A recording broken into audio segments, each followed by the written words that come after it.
Bonjour et bienvenue à cette nouvelle capsule dans les facteurs qui influencent la vitesse d'une réaction. Donc, dans la dernière capsule, on avait vu c'était quoi l'influence de la nature des réactifs et de la surface de contact. Maintenant, on poursuit encore notre étude avec la température et la concentration des réactifs. Donc, c'est ce que vous avez fait en laboratoire déjà. Donc, vous devez déjà avoir une petite idée de ce qui se produit. Donc, si la température influence positivement ou négativement la vitesse de réaction, même chose pour la concentration. Donc, on va aller voir ça un peu plus en détail. Alors, aujourd'hui, le premier facteur qu'on va regarder, c'est l'influence de la concentration.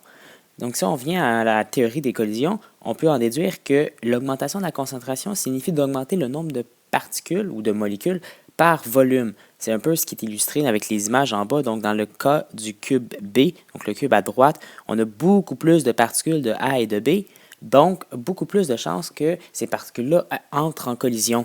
Et si on a plus de collisions par seconde, donc plus de chances qu'ils rentrent en collision, on a aussi plus de chances d'avoir des collisions efficaces. Donc, c'est important de vraiment venir préciser que c'est des collisions efficaces qu'on va augmenter, qu'on souhaite augmenter, parce que c'est toujours ça qui va vraiment parvenir à créer nos produits. Donc, si on a plus de particules qui entrent en collision, donc plus de collisions efficaces, on a une vitesse de réaction qui est beaucoup plus élevée.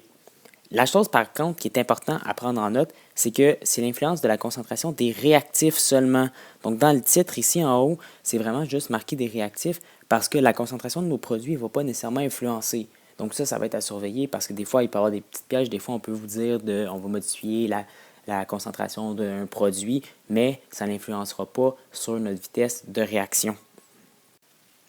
Donc, l'autre détail aussi qu'on va devoir surveiller quand on observe l'influence de la concentration, ça va être la façon qu'on va modifier la concentration. Parce qu'il existe plusieurs façons, en fait, de modifier une concentration. Si on augmente le nombre de particules, si on change notre volume, on va voir avec les gaz aussi, puis ça va être très important. Regardez que si on joue avec nos facteurs, selon la loi des gaz parfaits, on voit que le volume peut être influencié. Si on diminue la pression, on va augmenter dans le fond notre volume, donc on va modifier notre concentration. Tout ça, ça va être des façons contournées peut-être de modifier la concentration. Donc, ça va être important de s'assurer que vous compreniez bien ces principes-là pour ne pas vous faire avoir à l'examen. Lorsqu'on a introduit les vitesses de réaction, on avait vu ensemble que effectivement la concentration influençait la vitesse de réaction. Je ne sais pas si vous vous rappelez du graphique qu'on avait fait en fait du temps et des variations de concentration. Donc, on avait obtenu au départ un graphique qui ressemblait à peu près à ça pour un réactif. On voyait qu'au début de la réaction, on avait en fait une concentration très élevée et à la fin, on diminuait. Et là, quand on avait fait les tangentes, on avait vu les tangentes là, qui habituellement sont beaucoup plus précises que ça, à différents points, on pouvait voir que au point où on est au début de la réaction, où nos concentrations sont très, très, très, très élevées, on avait une vitesse qui était aussi très élevée. Plus on diminuait en concentration et plus la vitesse diminuait. Et à la fin, on avait une vitesse qui était presque nulle, donc presque égale à zéro, quand il n'y avait plus beaucoup de réactifs. Donc là, on avait vu à ce moment-là qu'effectivement, on voyait que quand notre concentration diminuait, notre vitesse aussi, elle diminuait. Et ça, c'est une information quand même assez importante. On ne l'a pas nécessairement, on ne s'est pas trop attardé sur cette information-là au chapitre 8, mais là, on voit que ça revient, que ça devient vraiment important. Et les chercheurs, Guldberg et Wag, vous me pardonnerez un peu si je massacre leur nom, là, mais eux, ils ont déterminé que la concentration des réactifs était vraiment proportionnelle à la vitesse de réaction. Ça donne donc en fait la loi V. Donc V est proportionnelle à la concentration des réactifs. Et ça, c'est vraiment utile parce que, comme c'est mentionné dans la diapositive, ça nous permet en fait de déterminer la vitesse de réaction à un moment précis si on connaît nos concentrations.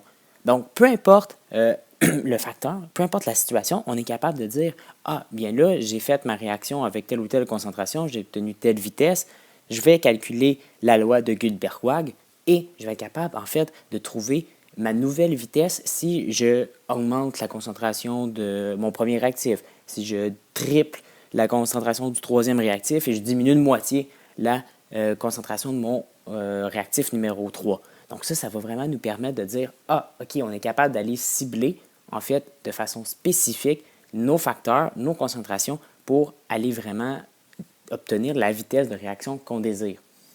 Et c'est ce qu'on va voir à la prochaine diapositive. Si on creuse un peu plus en détail la loi des vitesses de réaction, on avait vu à la dernière diapositive que la vitesse de réaction pouvait être proportionnelle ou réactive.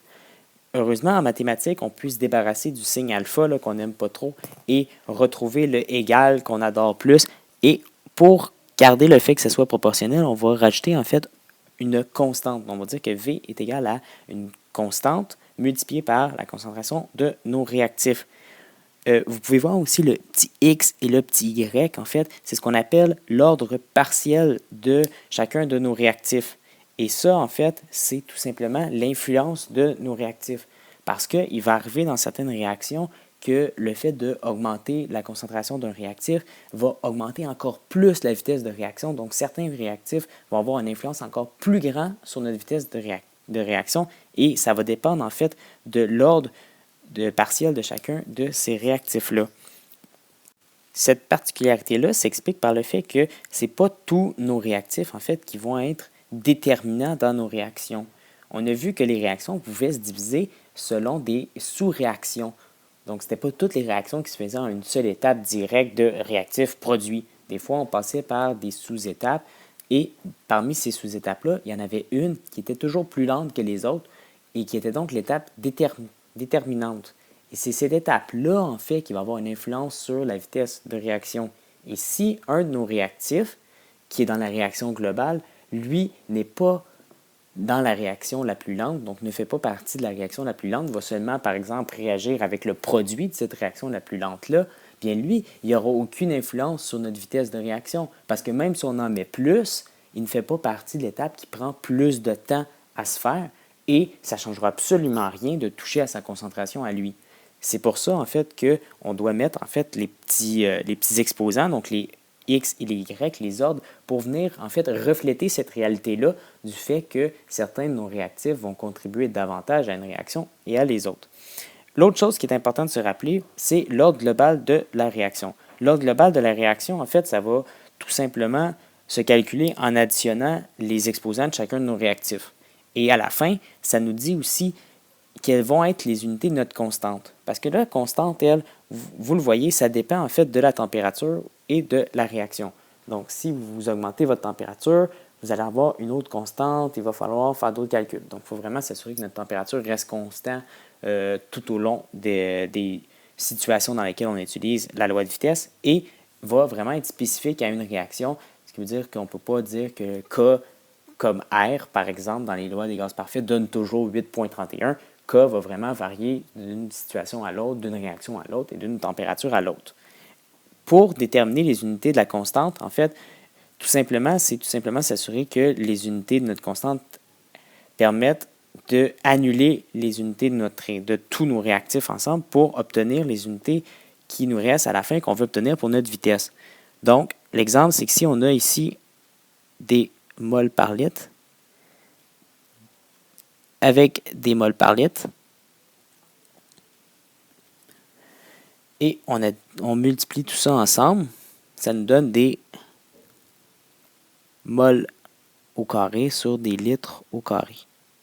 Et à la fin, on veut des moles par litre seconde. Donc là, de ce côté-là de l'équation, du côté de notre K et de nos réactifs, on a une mole de trop, on a 1 litre de trop et on n'a pas de seconde.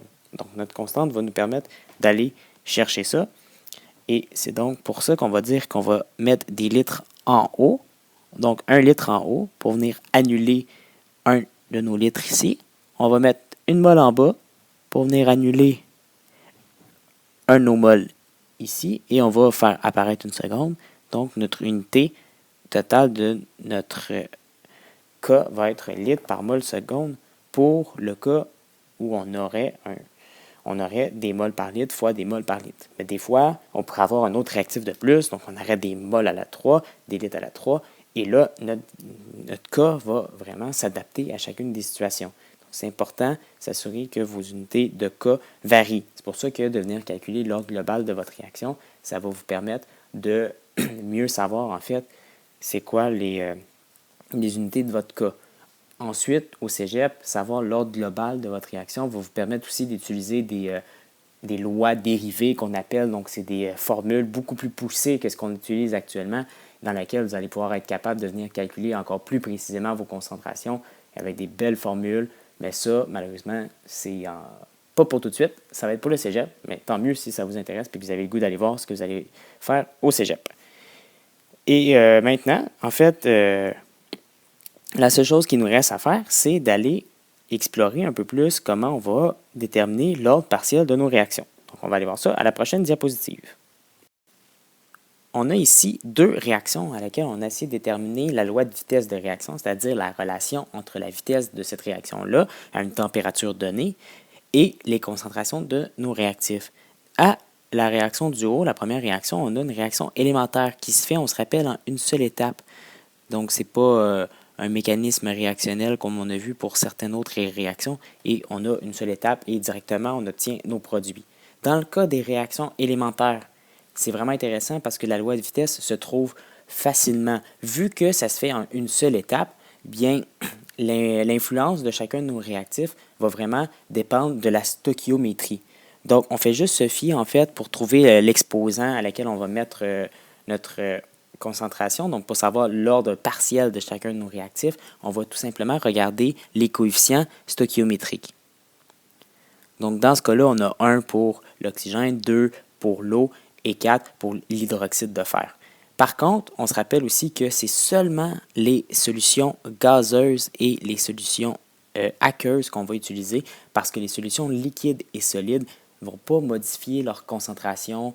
Donc, on ne va pas toucher à ça. On oublie les solutions gazeuses et les solutions solides pour les lois de vitesse. Et ça, c'est bien important que ça soit compris. On l'avait déjà fait quand on avait fait la relation avec la loi générale et la vitesse générale, pardon, et la vitesse de chacune de nos substances, là, quand on était en mol ou en mol par seconde ou en mol par litre seconde. Bien là, pour les lois de vitesse, on continue sur ce chemin-là, sur cette lancée-là, et on n'utilise pas les solides et les liquides. Et ça va être bien important, comme je vous ai dit plusieurs fois, parce que ça va se poursuivre aussi au module 4 quand on va parler d'équilibre chimique. Donc là encore, quand on va faire les équilibres chimiques, on ne considérera pas les solides et les liquides. Donc le fer, l'hydroxyde de fer, on ne l'utilisera pas, il ne rentrera pas dans notre vitesse, notre loi de vitesse. Par contre, on regarde que nos deux autres substances, c'est des gaz, donc on les utilise. Le produit, on l'oublie aussi parce qu'on avait vu que ça considérait seulement la concentration de nos réactifs, ce qui nous donne 2H2O plus 1O2, et ça nous donne V égale K, donc notre constante, H2O et à la 2 et concentration de O2. Et là, on se rappelle aussi que vu que notre ordre global est de 2 et de 1 pour le O2, donc l'ordre global nous donne dans cette réaction-là une ordre de 2 plus 1, ce qui nous donne 3. Dans ce cas-là, la constante va avoir comme unité litre carré sur mol carré par seconde. Donc, c'est la façon, pardonnez-moi, donc c'est comme ça que nos unités vont fonctionner pour notre constante pour parvenir à la fin à une vitesse de réaction en mol par litre seconde. Maintenant, si on regarde la réaction non élémentaire, on serait peut-être porté à vouloir dire qu'on regarde toutes nos substances, on a un liquide ici, donc le H2O, on l'oublie. Le O2, on l'oublie aussi parce que de toute façon, c'est un produit. Même chose pour le H2O, mais ce n'était pas un problème. Et là, on a 2 H2O, O2 aqueux. On mettrait un 2 ici comme ça. Ça nous donnerait notre vitesse, notre loi de vitesse. Par contre, ce n'est pas le cas. Les réactions non élémentaires, on ne pourra pas se fier aux coefficients stoichiométriques. Donc ça, c'est bien important. Je le répète, ne pas se fier aux coefficients stoichiométriques quand on a des réactions non élémentaires.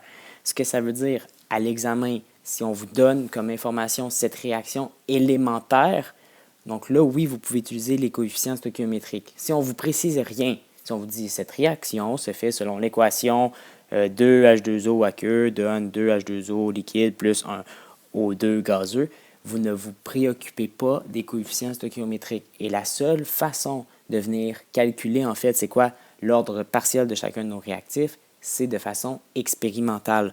Donc, on ne pourra pas mettre notre petit 2 ici, il va falloir en fait le trouver de façon expérimentale.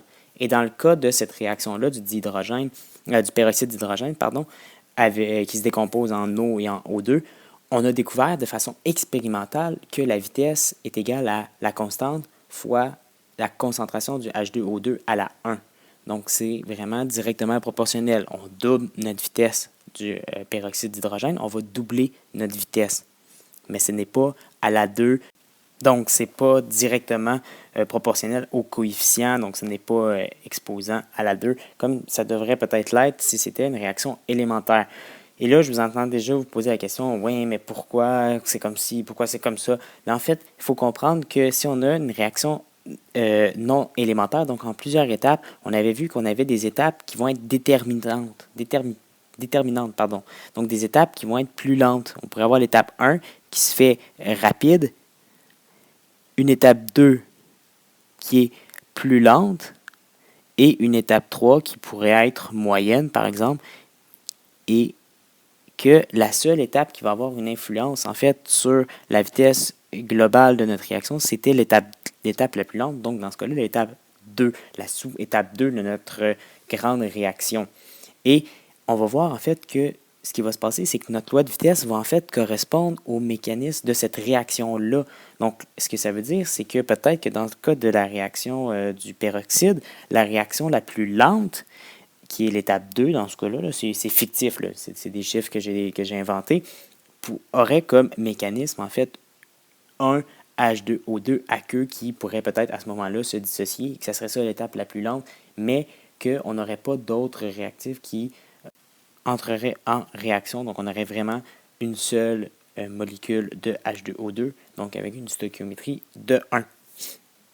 C'est pour ça que ça va être important de vraiment considérer en fait que les réactions non élémentaires ne respectent pas les coefficients stoichiométriques de la réaction globale. Et là, je sais que je vous entends d'autres questions dans votre tête aussi. Vous vous demandez comment on va faire pour calculer ça de façon expérimentale. Bien, en fait, c'est ce qui va suivre à la diapositive suivante. Si on veut déterminer de façon expérimentale la loi de vitesse d'une réaction, ce qu'on va faire, on va utiliser la méthode des vitesses initiales. La méthode des vitesses initiales, ça va nous permettre en fait de partir de notre équation, donc V égale K fois concentration de nos réactifs, donc dans ce cas-là le NO, à un indice qu'on ne connaît pas. Donc, pour le calculer, c'est cette méthode-là qu'on va utiliser avec la concentration multipliée en fait par la concentration du BR2 à un autre indice qu'on ne connaît pas aussi, qu'on va devoir trouver. On n'a pas d'autres réactifs. Je me suis assuré que tous mes réactifs étaient sous forme gazeuse ou aqueuse, donc je peux bien les utiliser. Ils vont bien se retrouver dans ma loi de vitesse. Maintenant, qu'est-ce qu'on va faire? En fait, on va faire plusieurs essais de la même réaction, sauf qu'on va varier certains facteurs à chaque fois. Donc, si on regarde le premier essai, on a 0.10, 0.10, alors qu'au deuxième, on a gardé la concentration de NO identique. Donc, on a passé à 0.10 à 0.10. Par contre, on a doublé la concentration du BR2. Donc, on a augmenté du double la concentration du BR2. Et là, le but, en fait, ça va être de mesurer la vitesse de formation de notre réaction au tout début de la réaction, donc le plus tôt possible, parce que des fois, on aurait potentiellement une autre réaction, une réaction inverse ou d'autres choses qui pourraient se produire dans notre milieu réactionnel, puis on ne voudrait pas que ça vienne contaminer nos calculs. Donc, on va prendre vraiment la vitesse de formation au tout début de la réaction, le plus tôt possible, et on va voir, en fait, quelle a été l'influence de la modification sur notre concentration sur la vitesse de formation. Donc, dans ce cas-là, on est passé de 12 à 24. Donc, on a aussi doublé notre vitesse de formation. On peut voir que si on a doublé la concentration du BR2, on a aussi doublé notre vitesse de formation.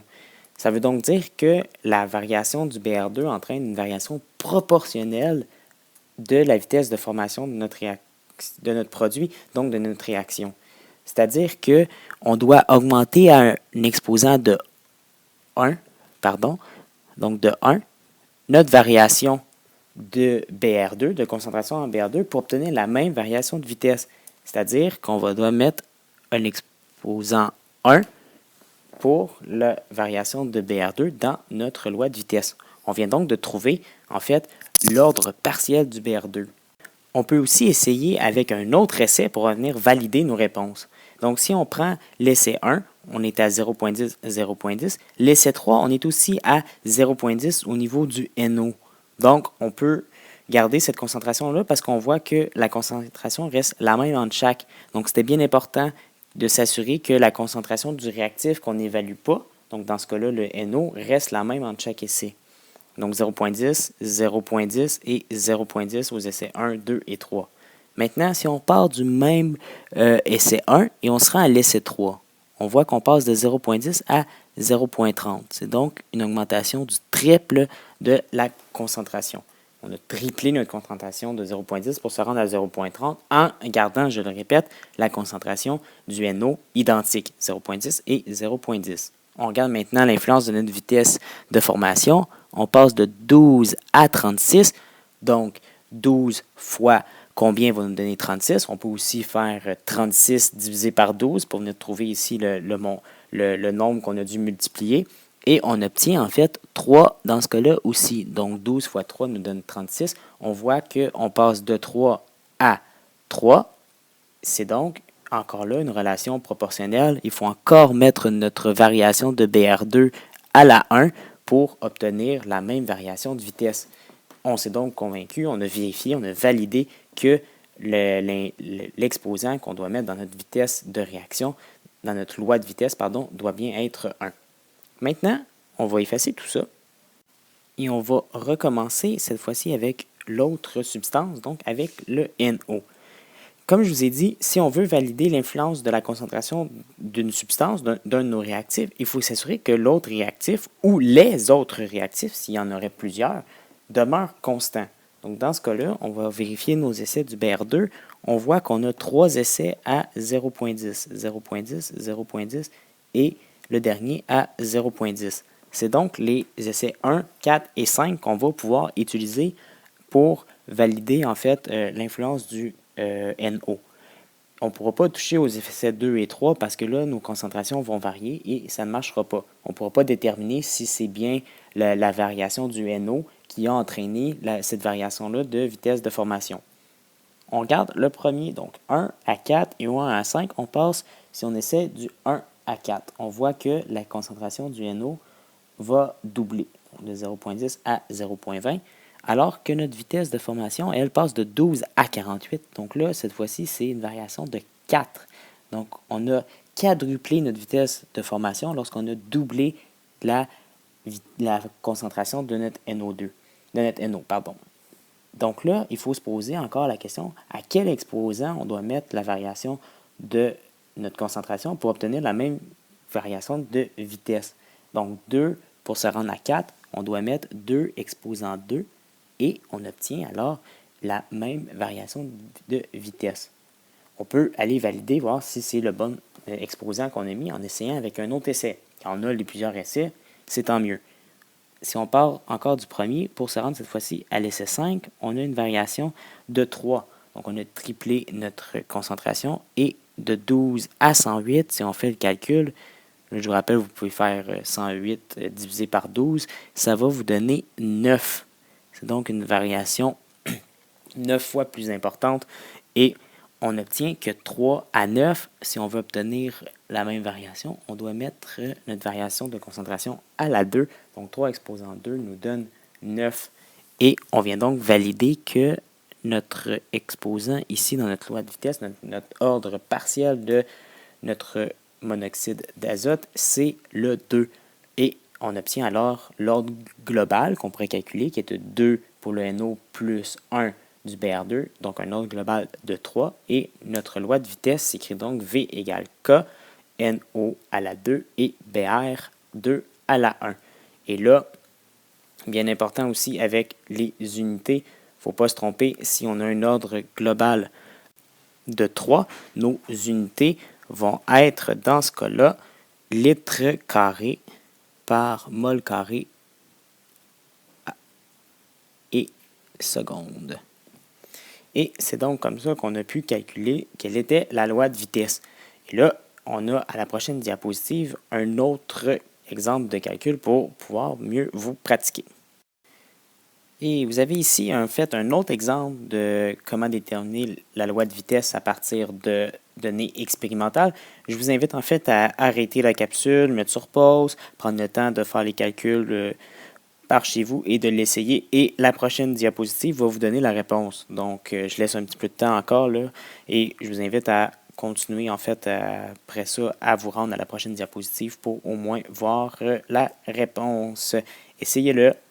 Si vous n'êtes pas capable de le faire, je vous invite à venir me voir aussi au bureau ou en récupération, je trouverai du temps, ou à la fin d'un autre cours pour qu'on regarde ça ensemble pour s'assurer que cette démarche-là soit quand même bien comprise parce que ça va être important de bien la maîtriser. Donc, on se rejoint à la prochaine diapositive avec la réponse de ce calcul-là. Bonjour, j'espère que votre calcul s'est bien déroulé et que vous avez bien obtenu la réponse que vous pouvez voir dans l'encadré juste ici. Donc, V est égal à K fois A à la 1 fois B à la 2. Et j'espère que s'il y a encore des problèmes, bien, comme je vous ai dit, je vous invite à venir me voir pour qu'on règle ça ensemble et qu'on s'assure que ça soit bien maîtrisé. Si vous voulez calculer la valeur de la constante de vitesse, et je vous invite en fait à l'essayer avec les deux derniers exemples qu'on a vus. C'est pas très compliqué. Vous avez dans votre tableau, vous avez déjà votre vitesse de réaction, vous avez votre concentration en A, vous avez votre concentration en B. Si vous prenez un exemple, un essai par exemple, et il suffit juste de tout mettre ça ensemble dans l'équation et de venir isoler votre constante. Donc, vous pouvez l'essayer. Normalement, pour l'essai de la dernière diapositive, le K devrait vous donner 1200 litres au carré sur mol carré fois seconde. Et on se rappelle, le petit rappel ici, là, on fait attention que les unités de votre constante vont changer selon, en fait, l'ordre global de votre réaction. Donc, si l'ordre global était de 0, 1, 2 ou 3, vous avez les valeurs dans la diapositive vue précédemment. Oui, dans votre plan d'études aussi, vous allez avoir les valeurs. Donc, vous pouvez soit les apprendre, soit vous rappeler que c'est pas très compliqué, que tout simplement la constante va venir annuler les unités pour s'assurer que à la fin, du côté de votre vitesse, vous obtenez tout simplement des moles par litre seconde. Donc, il faut arriver à balancer vos unités pour arriver à mol par litre seconde du côté de votre vitesse. Donc, quand vous multipliez tout ça, on obtient juste les unités de la vitesse.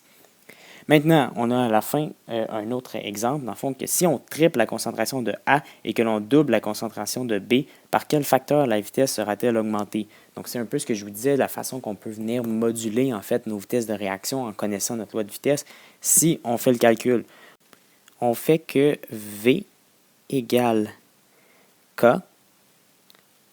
fois la concentration de A, que cette fois-ci, on triple, donc 3 fois la concentration de A exposant 1 fois la concentration de B qu'on va doubler, donc 2 fois la concentration de B à la 2, et ça nous donne en fait notre nouvelle situation. Et là, on regarde que 1, donc l'exposant 1 va venir se distribuer, ça va rester 3A, et le 2, par contre, l'exposant 2 va venir se distribuer ici à 4, et on obtient en fait que V égale K, donc K, 3A fois 4B. Et si on met tout ça ensemble, ça nous donne que est égal à V égale K, 3 et 4, on peut les mettre ensemble, ça nous donne 3 fois 4, 12, et on obtient en fait notre facteur de 12. Ce facteur-là nous indique en fait qu'on a passé de la vitesse qu'on avait initialement, on l'a multiplié par 12 pour obtenir notre nouvelle vitesse. Et donc, on voit que si on joue moindrement avec nos concentrations, on est quand même capable de moduler grandement nos vitesses de réaction. C'est ce qui conclut la partie sur l'influence de la concentration sur les vitesses de réaction. On a vu que de façon globale, l'augmentation de notre concentration de notre réactif augmente nos collisions, ce qui fait en sorte que ça augmente nos chances d'avoir des collisions efficaces. Et donc, notre vitesse de réaction va être plus rapide. Sauf qu'on a vu aussi avec les lois de vitesse que ce n'est pas toujours tous les réactifs de notre réaction qui vont avoir une influence. En effet, si on n'a pas une réaction élémentaire, donc si on a une réaction qui se fait en plusieurs étapes, on va avoir une de nos étapes qui va être l'étape la plus lente. mais il est possible que dans cette étape-là, la plus lente, un de nos réactifs ne soit pas concerné et donc qu'il n'aura aucune influence sur la vitesse de notre réaction. On aura beau doubler, tripler, quintupler la vitesse de la concentration de ce réactif-là, s'il n'entre pas dans le mécanisme de l'étape la plus lente, il n'aura aucune influence sur notre vitesse de réaction. On ne le retrouvera donc pas dans notre loi de vitesse et ce facteur-là sera donc à ne pas considérer. Pour mieux gérer un peu toutes les questions de concentration, vous pratiquez à calculer les lois de vitesse et tout, à utiliser les lois de vitesse pour calculer des nouvelles concentrations, je vous invite à faire vos exercices à la page 258 et 259. Je vous invite aussi à faire la fiche savoir qui est sur Didacti du chapitre 10. Il y a entre autres une question sur la méthode des vitesses initiales que je vous encourage très fortement à tester et à faire avant l'examen. Donc, on se rejoint à la prochaine diapositive pour parler cette fois-ci de température. La température, donc quelle est l'influence de ce paramètre-là sur nos vitesses de réaction? Donc on voit ici en fait un diagramme de Maxwell, donc que vous aimez bien, du nombre de particules sur l'énergie cinétique. On voit une réaction qui est en fait selon deux contextes différents. La courbe en bleu où la température est plus basse et la courbe en rouge où la température est cette fois-ci plus élevée. Donc on se rappelle que la température en fait c'est la mesure de l'énergie cinétique moyenne de nos particules, c'est-à-dire en fait l'énergie qu'ils possèdent. Et là, plus la température est élevée, plus l'énergie cinétique moyenne de nos particules est élevée, donc plus de chances que ces particules-là aient une énergie assez élevée pour passer la barrière d'activation. Donc dans nos graphiques, on valide exactement la même chose. Si on regarde la partie en fait de particules qui ont l'énergie nécessaire pour faire la réaction quand la température est basse, on voit que c'est juste cette petite section-là. Donc, c'est une petite partie de nos particules qui ont l'énergie suffisante. Alors que la courbe avec la haute température, on voit qu'on déplace beaucoup vers la droite. Donc, on a une majorité de particules qui ont une énergie cinétique plus élevée. Et là, on se retrouve avec vraiment une proportion beaucoup plus importante de particules avec l'énergie requise. Et donc, plus de chances d'avoir des collisions efficaces, donc une vitesse de réaction plus élevée. C'est aussi simple que ça. Pour vrai, la température, c'est pas très complexe. On retient tout simplement que l'énergie cinétique de nos particules augmente et donc plus de chances que ces particules-là aient l'énergie minimale pour faire la réaction. Et maintenant, si on parle du point de vue de la théorie des collisions, ça répète exactement ce que je vous ai dit à la dernière diapositive. Si la température augmente, l'énergie cinétique augmente, le nombre de collisions augmente et la vitesse, elle aussi, va augmenter finalement. Par contre, il manque un petit détail qui n'est pas là et que j'aimerais très savoir dans vos examens. Vous le savez, c'est les collisions efficaces. Donc, c'est important, ça augmente les collisions, oui, mais ça augmente surtout les collisions efficaces. Donc, c'est ça qui fait augmenter notre vitesse. Et on a remarqué aussi que de façon expérimentale, on obtenait une variation du double de la vitesse de nos réactions quand on augmentait de 10 degrés la température de nos réactifs. Donc ça, c'est une donnée à se rappeler. Une hausse de 10 degrés Celsius double notre vitesse de réaction. Vous avez un exemple un exemple parmi tant d'autres qui utilisent en fait l'influence de la température des réactifs, c'est le réfrigérateur. Donc le réfrigérateur ne vous permet pas de conserver ad vitam aeternam, donc pour l'infini, les produits que vous y mettez à l'intérieur. Il va tout simplement diminuer les vitesses de dégradation de la nourriture, d'apparition de la pourriture, etc. Ce qui fait en sorte que vous pouvez profiter de vos aliments plus longtemps. Mais ça n'empêche pas qu'un plat laissé au réfrigérateur pendant plusieurs jours va quand même développer de la moisissure. Donc, avec cette capsule-là, vous avez tout ce qu'il vous faut pour bien comprendre l'influence de la concentration et de la température. Donc, si on fait un petit rappel sur le labo que vous avez fait, donc la réaction avec le thiosulfate et le HCl, vous avez sûrement remarqué, ceux qui avaient avec la température, que la température augmentait et que la vitesse suivait. Donc, effectivement, peut-être avez-vous remarqué que si vous avez augmenté du double la vitesse de votre réactif, vous avez aussi doublé votre vitesse de réaction. Ça pourrait peut-être être intéressant de retourner voir vos chiffres lorsque vous allez revoir votre labo pour valider si c'est vraiment effectivement un double de la vitesse de réaction que vous avez obtenue. Et ceux qui ont la concentration, bien, vous avez bien évidemment remarqué qu'en diminuant la concentration du HCl, donc au fur et à mesure que vous faisiez vos dilutions, votre vitesse devait bien évidemment diminuer. Donc, c'est ce qui conclut la capsule sur ces deux facteurs-là. Donc, je vous souhaite une belle étude et on se revoit à la prochaine capsule. Bye bye!